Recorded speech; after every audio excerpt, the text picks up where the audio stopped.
Good morning friends, welcome to youth Gurukul YouTube MPTET online classes. तो हमारी आज तीसरी क्लास है। सॉरी दोस्तों, मैं 2 दिन से आपको ऑडियो वीडियो नहीं अपलोड कर पाई। आज का जो टॉपिक है वो है हमारे पर्यावरण एमपीटेट के सिलेबस के पर्यावरण अध्ययन का फर्स्ट चैप्टर हमारे परिवार हमारे मित्र का, सेकंड टॉपिक हमारे पशु पक्षी। मतलब हमें इस चैप्टर में आज के ऑडियो वीडियो में क्या पढ़ना है, हमारे पशु पक्षी। अब हमारे पशु पक्षी में भी किस चीज़ पे हमें फोकस करना है वो मैंने आपको अपने फर्स्ट ऑडियो में आपको बताया था कि एमपीटेट के सिलेबस के अकॉर्डिंग हमारे पशु पक्षी में हमें क्या पढ़ना है। हमारे पालतू पशु पक्षी, मालवाहक पशु और जीव जंतुओं पर प्रदूषण का प्रभाव। ठीक है, अब हम पढ़ते हैं कि पशु पक्षी क्या है। तो हमारे चारों ओर विभिन्न प्रकार के पशु पक्षी पाए जाते हैं, जिसमें से कुछ जंगली होते हैं, कुछ पालतू होते हैं और इनका उपयोग, अब पालतू पशु है तो मानव का एक स्वभाव होता है कि वो जो भी कार्य करता है तो उसके पीछे कुछ न कुछ उद्देश्य होता है। अब वो पालतू पशु अगर पशु को पाल रहा है तो उसके पीछे भी उसका कुछ उद्देश्य होगा। तो हम ये कह सकते हैं कि इनका उपयोग हम विभिन्न प्रकार के उद्देश्यों की पूर्ति के लिए करते हैं। जैसे गाय, आपको पता है गाय का यूज़ क्या होगा। गाय हमें दूध देती है, गोबर देती है जो कि खेत में उर्वरक के रूप में काम आता है।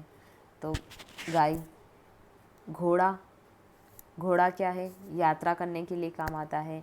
गधा, गधा पालतू पशु है। गधा किस काम के लिए आता है, बोझा ढोने के लिए आता है। भेड़, भेड़ पालतू पशु है।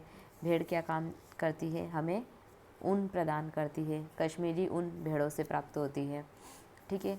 ऊँट, ऊँट किस काम के लिए आता है, तो मालवाहक के काम के लिए आता है, यात्रा के लिए काम आता है। ऊँट को रेगिस्तान का जहाज कहा जाता है। मरुस्थल एरिया में आवाजाही के लिए मालवाहक के रूप में ऊँट का प्रयोग किया जाता है। तो इस तरीके से हमने मोटे रूप में देखा है। देखो, मैंने बहुत से ऑडियो वीडियो को देखा, उसमें मैंने नोटिस किया है कि हमारे पशु पक्षी या जीव जंतु आया है तो वो बायोलॉजी पढ़ाने लग गए हैं। थोड़ा सा मैं सब्जेक्ट से हट के बात कर रही हूँ। मैं इसलिए कर रही हूँ क्योंकि आप आपके सिलेबस से हटे नहीं। तो जीव जंतु वर्ड देख के बायोलॉजी पढ़ाने लग गए कि जीव किस प्रकार के होते हैं, कितने प्रकार के होते हैं, कहाँ से आता है। नहीं, आपको किस एग्ज़ाम के लिए, किस पर्पस, किस उद्देश्य के लिए चयनित किया जा रहा है, किस उद्देश्य के लिए चयनित किया जा रहा है। वर्ग 3 के लिए, वर्ग 3 की परीक्षा के लिए। अभी हमारे पास जो हमारा मेन मकसद है वो वर्ग 3 है। वर्ग 3 के टीचर्स क्या करते हैं, नॉर्मल बच्चों को 1 to 5 तक लर्निंग पढ़ाते हैं। अब 1 to 5 तक क्या बच्चों से ये बायोलॉजी पढ़ाने की उम्मीद की जाएगी? नहीं। उनकी जो बुक्स है उसमें क्या है, नॉर्मल फ़ोटोज़ बने होते हैं, बच्चों को उनसे परिचित कराया जाता है। तो मेरा आप लोगों से अनुरोध है, आप सिलेबस के अकॉर्डिंग पढ़ाई करें। सिलेबस में जो पूछा गया है उसके अकॉर्डिंग, क्योंकि यहाँ पे सामान्य ज्ञान, हर चीज़ का सामान्य ज्ञान मतलब समंदर है। आपको उतनी ही चीज़ लेना है उस समंदर में से जिससे कि आपका चयन हो जाए वर्ग 3 की एग्ज़ाम में। उससे ज़्यादा हमें नहीं चाहिए और उससे ज़्यादा आपसे कोई उम्मीद भी नहीं करता है। इसलिए मेरा आप लोगों से अनुरोध है, सिलेबस के अकॉर्डिंग और हम जिस एग्ज़ाम में बैठे हैं उसकी योग्यता के अनुसार तैयारी करें। नहीं तो आप अगर चीज़ें पढ़ना समझना इकट्ठी कर लोगे ना, तो आपको किसी सब्जेक्ट में पीएचडी नहीं करना है। मेरा सीधा कहने का मतलब है कि आपको किसी चीज़ में पीएचडी नहीं करना है, आपको प्रोफेसर नहीं बनना है, आपको वर्ग 3 के टीचर्स बनना है। 1 से 5 तक के बच्चों को पढ़ाने की योग्य बनना है। मतलब आप योग्य तो बहुत हो, लेकिन आपकी जो योग्यता देखी जाएगी वो सिर्फ इतनी देखी जाएगी कि आप 1 से 5 तक के बच्चों को पढ़ा सकें, बस। आपको किसी भी सब्जेक्ट में पीएचडी नहीं करना आपको, क्योंकि प्रोफेसर नहीं बनना है। प्रोफेसर बनना होता है तो वो नीट वगैरह के एग्ज़ाम लेते हैं, प्रोफेसर्स की एग्ज़ाम अलग होती है, उनके क्वेश्चंस अलग होते हैं। इसलिए अब नॉर्मल चीज़ें पढ़ो। जैसे अब इसमें हमारे पालतू पशु पक्षी पढ़े हैं, तो इसमें पालतू पशु पक्षी ही पढ़े, उसके बीच में अंदर अंदर मत जाओ, कोई मतलब नहीं, घूम जाओगे और उससे क्वेश्चन भी नहीं बनना है। ठीक है, तो जैसे गाय, घोड़ा, गधा, भेड़, ऊँट, आपको लगेगा नॉर्मल चीज़ें पढ़ा रहे, बट आपके सिलेबस में है इसलिए आपको ये चीज़ें पढ़ना ज़रूरी है। वर्ग 3 के बच्चे मतलब वर्ग 3 के बच्चे नहीं, मतलब छोटे बच्चों की बुक्स में फ़ोटोज़ रहते हैं, उन्हें समझाया जाता है ना, ए फॉर एप्पल, एप्पल का फ़ोटो दिखाया जाता है, ये देखो ये एप्पल है, बस वैसे ही गाय, गाय एक, हम गाय के बारे में बच्चों को क्या बताएंगे, ये एक पालतू पशु है, ये हमें दूध देती है, इसकी खाद से हम खेती में उर्वरक के रूप में इसे प्रयोग करते हैं, हमारी गाय गौ माता है, इस तरीके से बस वैसे ही आपको लर्न करना है, वैसी चीज़ें आपको याद करना है। तो नॉर्मल है हमारे पालतू पशु क्या होंगे, तो गाय, घोड़ा, गधा, भेड़ और ऊँट। अब ऊँट के बारे में थोड़ा सा जनरल नॉलेज होना चाहिए कि ये रेगिस्तान का जहाज भी कहा जाता है, ये मरुस्थल एरिया में आवाजाही के रूप में काम आता है, इस तरीके से हम पीपीटी आगे बढ़ा देते हैं। लाइक दिस मैंने जो आपको बोला है वही सब इसमें मैंने डिस्क्राइब भी किया है। ठीक है, अब हम इसमें पक्षी के बारे में पढ़ लेते हैं।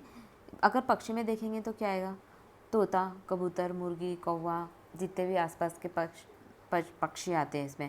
अब पालतू पक्षी में हम पालतू पक्षी में किसे लेंगे, पालतू पक्षी में हम किसे लेंगे, तोता। तोता लोग घर में पालते हैं, क्यों, एक मनोरंजन का साधन है। इसके बाद मुर्गी, मुर्गी को भी पाला जाता है, मतलब मुर्गी फार्म वगैरह होते हैं, तो मुर्गी को क्यों पाला जाता है, क्योंकि वो अंडा देती है। तो इस तरीके से कुछ पालतू पक्षी हैं। तो पशु और पक्षी आप समझ गए होंगे बड़े बड़े तौर पे कि क्या होते हैं। ठीक है, इसके बाद हम आगे बढ़ते हैं। मालवाहक पशु मैंने आपको बताया ही है, ऊँट, गधा है, ऊँट है, घोड़ा है, भैंसा वगैरह, बैल वगैरह जो बैलगाड़ी खींचते हैं, तो इस तरीके से मालवाहक पशु की श्रेणी में आएंगे। अब सबसे महत्वपूर्ण चीज़ इसमें ये है, जीव जंतुओं पर प्रदूषण का प्रभाव। ये बहुत ही महत्वपूर्ण टॉपिक है, हम इस टॉपिक को अच्छे से कवर करेंगे। क्यों, क्योंकि प्रदूषण का प्रभाव हमसे, इसका अगर अगला टॉपिक देखेंगे हमारे पशु पक्षी, हमारे परिवार और हमारे मित्र का अगर अगला टॉपिक देखेंगे तो उसमें भी हमसे पूछा गया है कि पेड़ पौधे के बारे में, स्थानीय पेड़ पौधे के बारे में और उस पर प्रदूषण का प्रभाव। तो हम इसमें प्रदूषण पढ़ ही रहे हैं, तो साथ साथ जीव जंतु के साथ साथ में हम पेड़ पौधों का भी हम इसमें पढ़ लेंगे कि पेड़ पौधों पर भी प्रदूषण का क्या प्रभाव होगा, क्योंकि हम हर प्रकार का प्रदूषण एक अच्छी तरीके से कवर करेंगे, क्योंकि आगे सिलेबस में भी प्रदूषण के बारे में डिस्कस किया गया है, पूछा गया है, तो हम इसको अभी क्लियर करते जाएंगे। ठीक है, बिना समय वेस्ट करे आगे बढ़ते हैं। जीव जंतु और प्रदूषण का प्रभाव। क्या होता है प्रदूषण? आज संपूर्ण विश्व की एक गंभीर समस्या बन के सामने आई है प्रदूषण। क्या होता है प्रदूषण? तो वायु, भूमि और पानी में सबसे महत्वपूर्ण अगर चीज़ देखेंगे तो वायु, हम सांस लेते हैं, भूमि जिस पे हम रहते हैं, और पानी जो हम पीते हैं, में हानिकारक पदार्थों की उपस्थिति जो जीवित प्राणियों और पर्यावरण पर प्रतिकूल प्रभाव डालती है, प्रदूषण कहलाती है। आपसे कोई प्रदूषण की डेफिनेशन नहीं पूछेंगे, लेकिन मैं आपको प्रदूषण समझाने के लिए बता रही हूँ, नॉर्मल डेफिनेशन है ये। वायु, भूमि और पानी में हानिकारक पदार्थों की उपस्थिति, हानिकारक पदार्थों की उपस्थिति, और दूसरा ही ये कहेंगे कि अवांछित, मतलब ज़रूरत से ज़्यादा, जब ज़रूरत से ज़्यादा हम खा लेते हैं तो पेट में गड़बड़ हो जाती है। वैसे ही वायु, भूमि और जल में अवांछित, मतलब ज़रूरत से ज़्यादा अगर कोई चीज़ मिल जाती है, जैसे पानी में ज़रूरत से ज़्यादा ऑक्सीजन आ जाएगी, तो पानी में रहने वाले जीव जंतुओं के लिए ऑक्सीजन लेने, उन्हें कार्बन डाइऑक्साइड छोड़ने ऑक्सीजन लेने में कठिनाइयाँ होंगी। तो इस तरीके से प्राणियों और पर्यावरण पर इसका प्रतिकूल प्रभाव पड़ता है। और इससे सरल शब्दों में समझेंगे तो मानव गतिविधियों के फलस्वरूप पर्यावरण में अवांछित पदार्थ का एकत्रित होना ही प्रदूषण कहलाता है। ये जो प्रदूषण होता है, ये बात रख लेना, ये याद रखना, ये प्राकृतिक घटना नहीं है, प्राकृतिक कारण से प्रदूषण नहीं होगा, यह मानव निर्मित गतिविधियों के कारण ही प्रदूषण होता है। ठीक है, जो कि अवांछनीय होता है, अवांछित होता है। आपको मुझे लगता है प्रदूषण की डेफिनेशन काफ़ी हद तक क्लियर हो गई होगी। अब प्रदूषण के प्रकार समझ लेते हैं। वायु प्रदूषण, जल प्रदूषण, ध्वनि प्रदूषण, अपशिष्ट प्रदूषण, प्लास्टिक प्रदूषण, रासायनिक प्रदूषण, ये सभी प्रदूषण हैं। इन प्रदूषण का प्रभाव सभी जीव जंतु एवं पर्यावरण पर पड़ता है। अब हम फर्स्ट प्रदूषण को पढ़ेंगे, वायु प्रदूषण। हम वायु प्रदूषण को बहुत ही डिटेल में पढ़ेंगे ताकि हमारे सिलेबस के आगे टॉपिक भी क्लियर हो और क्वेश्चन बनने की संभावना भी यहीं से है। और इसमें हम जीव जंतु और पेड़ पौधों दोनों पे ही इसका प्रभाव पड़ेंगे। ठीक है, अब वायु प्रदूषण किसे कहते हैं? वायु में जब जहरीली गैस तथा अवांछनीय तत्व इतनी अधिक मात्रा में मिल जाते हैं कि जीव जंतु वनस्पति पर विपरीत रूप से प्रभावित होने लगती है। वनस्पति विपरीत रूप से प्रभावित होने लगती है, तो यह स्थिति वायु प्रदूषण कहलाती है। क्या है वायु प्रदूषण? जब वायु में जहरीली गैसें तथा अवांछनीय तत्व इतनी अधिक मात्रा में मिल जाते हैं कि जीव जंतु और वनस्पति पर विपरीत प्रभाव डालते हैं, तो इसी स्थिति को हम वायु प्रदूषण कहते हैं। इसका मुख्य कारण क्या है? इसके मुख्य कारण पढ़ लेते हैं। ईंधनों का जलना, ईंधन का जलना, जलाऊ लकड़ी, मतलब लकड़ी का जलना, ईंधन का जलना, तो इससे क्या होगा? इसके दहन से कार्बन मोनोऑक्साइड, आप कहीं नोट कर लीजिए, कार्बन मोनोऑक्साइड निकलता है। क्योंकि ईंधन के जलने से कौन कौन सी गैसें निकलती है? ईंधन के जलने से निकलती है carbon monoxide, CO2, carbon dioxide निकलती है, सल्फर डाइऑक्साइड निकलती है, जैसे हाइड्रोकार्बन प्रदूषण उत्पन्न होते हैं। आप इन गैसों को नोट डाउन कर लीजिए, इसमें पीपीटी में शायद मैं लिखना भूल गई हूँ। तो कार्बन मोनोऑक्साइड ईंधन जब जलेगा तो उससे क्या निकलेगा? Carbon monoxide, carbon dioxide, sulphur dioxide,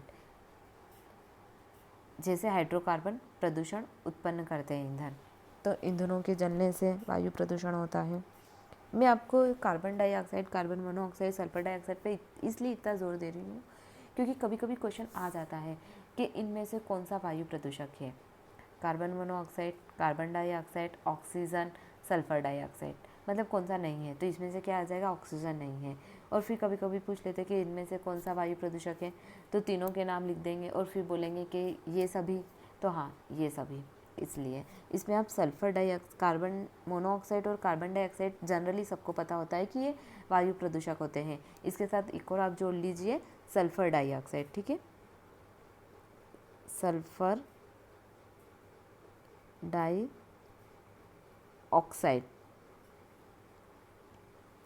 ठीक है, अब अगला पढ़ते हैं हम, परिवहन वाहनों से, मतलब परिवहन वाहनों से, इसमें भी ईंधन जलता है। तो इसके उत्सर्जित धुआं से कार्बन कणों, सल्फर डाइऑक्साइड, नाइट्रोजन के ऑक्साइड, सल्फर डाइऑक्साइड, नाइट्रोजन के ऑक्साइड, लेड कणों आदि से। अब जो परिवहन होता है, मतलब ये कार, मोटरसाइकिल, इनके वाहनों से जो प्रदूषण होता है उसमें मेन क्या चीज़ होती है? तो कार्बन कण निकलते हैं, सल्फर डाइऑक्साइड निकलती है, नाइट्रोजन के ऑक्साइड। आप, मैं जिन शब्दों पे जोर दे रही हूँ आप इन शब्दों को याद रखिए, नहीं तो आप कहीं नोट डाउन कर लीजिए कॉपी में। नाइट्रोजन के ऑक्साइड, सल्फर डाइऑक्साइड, क्योंकि संभवतः यहाँ से क्वेश्चन बनेगा ही बनेगा, क्योंकि यहाँ से क्वेश्चन MPPSC, UPSC तक पूछे जाते हैं और ये एक जनरल नॉलेज है, सामान्य ज्ञान है, इसलिए हो सकता है यहाँ से भी पूछे। लेड कण, वाहनों से जो लेड कण निकलता है उससे हमारे लीवर पे बहुत ज़्यादा प्रभाव पड़ता है, यकृत, और हमारी आहार नली भी खराब होती है इससे। ठीक है, अभी हम कारण देख रहे हैं, कारण, इसके प्रभाव में हमें इस पर और चर्चा करेंगे। इस प्रकार का प्रदूषण महानगरों में अधिक होता है।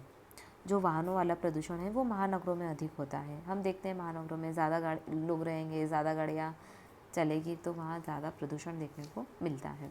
अब कारखानों की चिमनियों से निकलने वाला धुआं, सभी को पता है, बचपन से पढ़ते आ रहे हैं, कारखानों की चिमनियों से जो धुआं निकलता है, मतलब वहाँ पे भी क्या होता है, ईंधन जलता है तो धुआं निकलता है। अब ईंधन जलता है तो वहाँ से भी क्या निकलेगा, carbon dioxide, carbon monoxide, sulphur dioxide, nitrogen की ऑक्साइड, यही सारी चीज़ें निकलेगी जो कि अवांछनीय होगी, जहरीली गैसें होगी, जिससे वायु प्रदूषण होगा। ठीक है, अगला बहुत ही इम्पोर्टेंट चीज़ है परमाणु ऊर्जा प्रकरण, तापीय बिजली घरों द्वारा उत्सर्जित पदार्थ।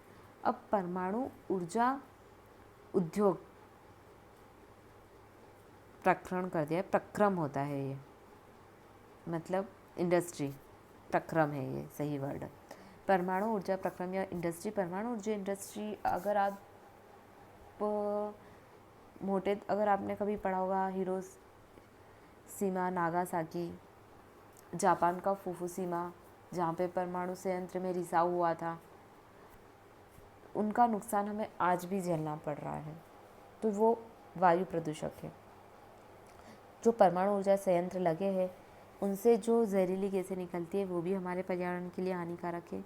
तापीय बिजली घरों मतलब जो बिजली बनती है, तापीय बिजली, हम ये वाला तापीय बिजली का जो टॉपिक है, हम उसको जो नेक्स्ट टॉपिक आएगा ऊर्जा के परंपरागत और गैर परंपरागत, उसमें हम अच्छे से क्लियरली पढ़ेंगे। लेकिन यहाँ प्रदूषक के रूप में पूछा गया है, तो तापीय बिजली घर मतलब जहाँ बिजली बनती है वो बिजली काहे से बनती है, अगर कोयले से बनेगी, अगर बिजली कोयले से बनेगी तो उसको बोला जाएगा तापीय बिजली घर। जिस बिजली घर में बिजली कोयले से बनेगी उसको बोला जाएगा तापीय बिजली घर। अब कोयला है मतलब ईंधन है, जल रहा है तो फिर उसमें से क्या निकलेगा, carbon dioxide, carbon monoxide, nitrogen की ऑक्साइड, सल्फर डाइऑक्साइड, यही चीज़ें निकलेगी। अब ये चीज़ें निकलेगी तो क्या होगा, वायु प्रदूषण होगा, नॉर्मली बात है।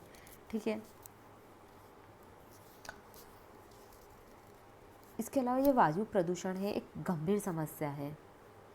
आजकल हम जो पढ़ते हैं ना ग्रीन हाउस प्रभाव, क्या होता है ग्रीन हाउस प्रभाव, अम्लीय वर्षा, ओजोन परत में छिद्र, वायु प्रदूषण के प्रभाव से ही जनित हुई है। ये सारी जो समस्या है वो वायु प्रदूषण के कारण ही हुई है। ग्रीन हाउस प्रभाव क्या होता है, जब बहुत ही अधिक मात्रा में हमारे वायुमंडल में कार्बन डाइऑक्साइड की मात्रा बढ़ जाती है तो उसे ग्रीन हाउस प्रभाव कहते हैं। क्या होता है, उससे प्रकृति गर्म हो जाती है। अम्लीय वर्षा, जब वायुमंडल में विषैली गैसें मिल जाती है तो पानी के जल के साथ वो क्रिया करके एक अम्लीय वर्षा का रूप धारण कर लेती है, जो कि पशु पक्षी, हमारी वनस्पति, हम लोगों के लिए, हमारी इमारतों के लिए, सभी के लिए वो अम्लीय वर्षा, एसिड रेन हानिकारक होती है। ओजोन परत में छिद्र, अब ओजोन परत में छिद्र बढ़ रहा है, वो भी वायु प्रदूषण में कार्बन मोनोऑक्साइड के अत्यधिक उत्सर्जन के कारण होता है। और ग्रीन हाउस प्रभाव, अम्लीय वर्षा, ओजोन परत, हम इस पर और भी अधिक डिस्कस करेंगे। ये हमारे सिलेबस का जो अगला टॉपिक है, हम उसमें इन मैटर पे अलग से चर्चा करेंगे कि इनका कारण क्या है, इनका प्रभाव क्या है, इनको रोकने के लिए सरकार ने क्या कदम उठाए हैं और हम भी क्या काम कर सकते हैं इसमें। अभी नॉर्मली मैंने वायु प्रदूषण आया है तो मैंने इन चीज़ों को ले लिया है कि वायु प्रदूषण के कारण ग्रीन हाउस होता है, अम्लीय वर्षा होती है, ओजोन परत होती है, ताकि आपको बड़ा ध्यान रहे कि वायु प्रदूषण के ये भी कारक है। ठीक है, मैंने आप फर्स्ट क्लास में इन सब के बारे में डिस्कस किया था तो आपको पता होगा कि ओजोन परत, ग्रीन हाउस प्रभाव, यह सिलेबस में अलग से दिया हुआ है। अब इसके हम मोटे तौर पे वायु प्रदूषण पढ़ रहे हैं तो हम उस पर पहले कॉन्सेंट्रेट करेंगे, फिर इन चीज़ों पे जैसे जैसे सिलेबस में आती जाएगी हम उस पर भी चर्चा करेंगे। अभी हम वायु प्रदूषण पे चर्चा कर लेते हैं। अब इसके प्रभाव, वायु प्रदूषण के प्रभाव क्या होते हैं। वायु प्रदूषण से गैसें विषैली हो रही है। अब गैसें विषैली हो रहे तो उससे सांस संबंधी रोग हो रहे हैं। सांस संबंधित रोग ऐसा नहीं कि मनुष्यों में हम देख सकते हैं, लेकिन इसके साथ साथ जीव जंतुओं पर भी इसका प्रभाव पड़ रहा है, वो चाहे जंगली हो या पालतू हो। अब नॉर्मली हम देखते हैं कि गाय, भैंसों, घोड़ों, गधों में भी फेफड़ों के रोग होने लगे, उनके फेफड़े कमज़ोर होने लग गए। तो उन कमज़ोर होने का कारण क्या है, क्योंकि उन्हें सांस संबंधित रोग हो रहे हैं, उनके फेफड़ों का कैंसर होना।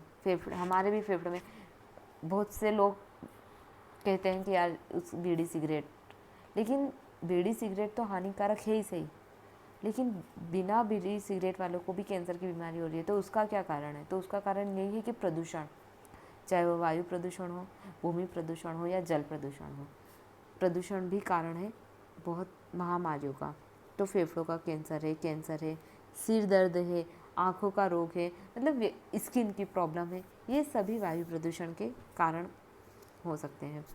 अब मैंने आपको जैसे बताया था, वाहन से जो लेड के कण निकलते हैं, क्वेश्चन बन सकता है कि वाहन से किस प्रकार का, जो वाहनों से जो हानिकारक पदार्थ निकलता है वो क्या होता है? तो ऑप्शन आपको 3-4 देंगे, तो वहाँ पे लेड का यूज़ करना लें। अब इससे क्या बीमारी होती है? तो व्यक्ति का लीवर है, आहार नली है, बच्चों के मस्तिष्क संबंधित विकार है, आँखों के रोग है, सिर दर्द है, ये सभी कारण बनते हैं। अब पेड़ पौधे भी, अब हम पेड़ पौधों के बारे में डिस्कस कर लेते हैं। जीव जंतु के बारे में डिस्कस हो चुका है वायु प्रदूषण का मोटे तौर पे।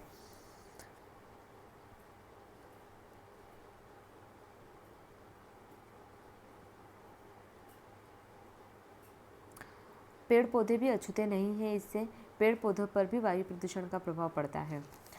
मैं नेक्स्ट टॉपिक इसमें इसलिए कवर कर रही हूँ क्योंकि वो वायु प्रदूषण के साथ जुड़ जाएगा। जब हम जल प्रदूषण पढ़ेंगे तो जल प्रदूषण के साथ हम जीव जंतु और पेड़ पौधों को भी लेंगे। इसलिए अभी आज के सेशन में हम वायु प्रदूषण में पेड़ पौधों को भी ले रहे हैं। जीव जंतुओं पर हमने इसका प्रभाव देखा है, अब पेड़ पौधों पर इसका क्या प्रभाव है। पेड़ पौधों पे क्या रहेगा? वायु प्रदूषण के कारण पौधों का प्रकाश कम मिलता है। जब वायु प्रदूषण होगा, जब मैंने आपसे कहा है ना कि अत्यधिक कार्बन डाइऑक्साइड, ऑक्सीजन या कुछ विषैली गैसें आ गई, तो वो कार्बन डाइऑक्साइड नहीं ले पाएंगे या फिर ऑक्सीजन नहीं छोड़ पाएंगे, तो उससे क्या होगा? प्रकाश कम मिलेगा। प्रकाश कम मिलेगा। हम देखते हैं कि अभी जलवायु परिवर्तन हो रहा है। जलवायु परिवर्तन का मुख्य कारण क्या है? प्रदूषण है। अब जलवायु परिवर्तन, जब चाहे तब बारिश हो रही है, जब चाहे तब बदल आ जाते हैं। अब बदल आ रहे तो प्रकाश कम मिल रहा है पेड़ पौधों को। प्रकाश कम मिलेगा तो क्या होगा? उनकी प्रकाश संश्लेषण की क्रिया, फोटोसिंथेसिस क्रिया पर विपरीत प्रभाव पड़ेगा। क्योंकि पेड़ पौधे अपना भोजन कैसे बनाते हैं? जल और प्रकाश, सूर्य के प्रकाश से मिलके वो अपना प्रकाश संश्लेषण की क्रिया करते हैं, प्रकाश संश्लेषण की रासायनिक क्रिया करते हैं और भोजन को बनाते हैं। तो जब प्रकाश उन्हें कम मिलेगा तो इनकी प्रकाश संश्लेषण की जो क्रिया है, भोजन बनाने की जो क्रिया है, उसमें कमी आएगी। कोहरे से पेड़ पौधे की विकास कम होता है।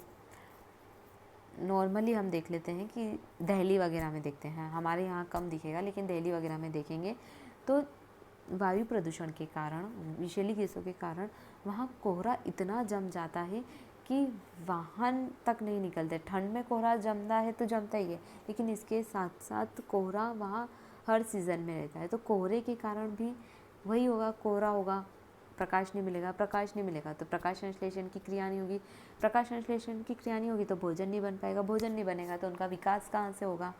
तो घूम फिर के बात वहीं आ जाती है, चाहे हम उसको अलग अलग टॉपिक में समझें। इसके साथ ही अब विकास नहीं होगा। वायु प्रदूषण के कारण क्या होगा? सौंदर्यवर्धक फूल लताएं प्रदूषण से प्रभावित होती है। सौंदर्यवर्धक फूल मतलब जो शो शाट के फूल लगते हैं, लताएं लग जाती है, वो भी प्रदूषण के कारण प्रभावित होती है। जहरीली गैसों के कारण फूल बदरंग हो जाते हैं, मुरझा जाते हैं, लताएं सूख जाती है। जब जहरीली गैसों का इंसानों पे प्रभाव पड़ रहा है तो नॉर्मल है, पेड़ पौधों पे भी पड़ेगा, क्योंकि वही कार्बन डाइऑक्साइड लेते हैं और ऑक्सीजन को छोड़ते हैं। हम भी वही कर रहे हैं, हम ऑक्सीजन को लेते हैं और कार्बन डाइऑक्साइड को छोड़ते हैं। लेकिन जब बैलेंस बिगड़ जाएगा तो उसके दुष्प्रभाव तो रहेंगे ही सही। इसका एक और महत्वपूर्ण इसका देखते हैं प्रदूषण का, पत्तियों में विद्यमान स्टोमेटा, जो पत्तियों में जो छिद्र होते हैं जिससे कि वो पानी एब्जॉर्ब करते हैं, वो छिद्र प्रदूषण की वायु प्रदूषण की विषैली गैसों के कारण वो छिद्र बंद हो जाते हैं, अवरुद्ध हो जाते हैं। तो वो वही होगा कि वो सप्लाई नहीं कर पाएंगे पानी का, पत्तियाँ सप्लाई नहीं कर पाएगी। प्रकाश संश्लेषण की क्रिया में कहीं ना कहीं बाधा आएगी। फलस्वरूप पौधों का विकास की प्रक्रिया रुक जाती है और पौधे क्षतिग्रस्त होने लगते हैं। ठीक है, इस तरीके से वायु प्रदूषण का प्रभाव जीव जंतुओं पे भी पड़ता है और पेड़ पौधों पर भी पड़ता है। पेड़ पौधों पे डायरेक्ट प्रकाश नहीं मिलेगा, प्रकाश नहीं मिलेगा तो प्रकाश संश्लेषण की क्रिया में कमी आएगी, प्रकाश संश्लेषण की क्रिया में कमी आएगी तो पेड़ पौधे मुरझाएंगे भी सही, उनका विकास भी कम होगा और उनके विकास की प्रक्रिया कहीं ना कहीं रुक जाएगी और पौधा क्षतिग्रस्त होकर सूख के नष्ट हो जाएगा। अब इसके साथ कुछ इम्पोर्टेंट चीज़ें जो मैं आपके साथ डिस्कस करना चाहती हूँ।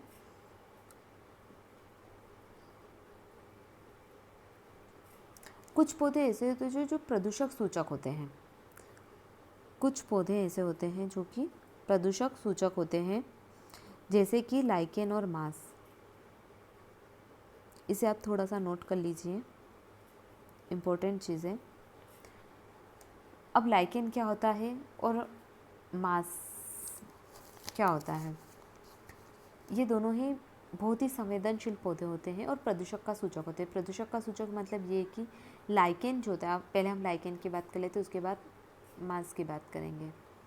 लाइकेन जो होता है, सल्फर डाइऑक्साइड की मात्रा बढ़ने पर, जैसे अगर वायु प्रदूषण में सल्फर डाइऑक्साइड की मात्रा बहुत ही बढ़ेगी तो इन पौधों पर विपरीत प्रभाव पड़ेगा, इनकी वृद्धि कम होने लग जाएगी। जहाँ सल्फर डाइऑक्साइड की मात्रा बढ़ती है ना, वहाँ पे लाइकेन की वृद्धि कम होने लगती है, तो हम समझ जाएंगे कि यहाँ सल्फर डाइऑक्साइड बहुत ज़्यादा बढ़ रही है। और जहाँ अत्यधिक मात्रा में सल्फर डाइऑक्साइड बढ़ेगी या वायु प्रदूषक क्षेत्रों में लाइकेन जो प्रजाति है वनस्पति की वो विलुप्त हो जाती है, वहाँ ये प्रजाति होती ही नहीं है, क्योंकि वहाँ वायु प्रदूषण ही इतना अधिक होता है कि वो लाइकेन जो पौधे की प्रजाति है वो नष्ट हो जाती है। ये नॉर्मली पानी में उगते हैं, मांस वगैरह, लाइकेन वगैरह, तो ये प्रदूषक के सूचक है।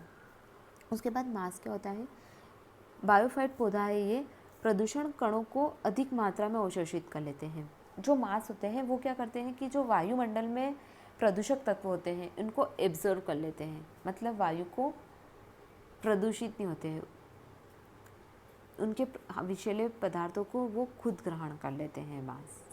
और लाइकेन मैंने आपको बताया है, जहाँ सल्फर डाइऑक्साइड या वायु प्रदूषक ज़्यादा होंगे वहाँ लाइकेन धीरे धीरे करके नष्ट होते जाएंगे।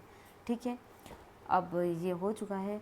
इसके बाद है सरकारी प्रयास। हमने क्या किया है, अब वायु प्रदूषण इतना हो रहा है, इतनी बड़ी समस्या है, विश्व और संपूर्ण विश्व की एक गंभीर समस्या है, जिसके कारण हमें बहुत अधिक नुकसान उठाने पड़ रहे हैं। ग्रीन हाउस, अम्लीय वर्षा, ओजोन परत जैसे गंभीर समस्याएं देख रहे हैं, जलवायु परिवर्तन को देख रहे हैं। तो क्या इसे रोकने के लिए सरकार ने अभी तक कुछ नहीं किया? नहीं, सरकार ने इसके लिए किया है। क्या है?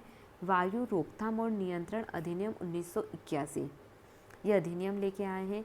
इसके द्वारा बहुत से नियम बनाए हैं कि फैक्ट्रियाँ आबादी क्षेत्र से 5 किलोमीटर दूर रहेगी, उनकी चमनियों की एक हाइट निश्चित कर ली कि उससे इतनी अधिक की ऊंचाई पे चमनियाँ होनी चाहिए।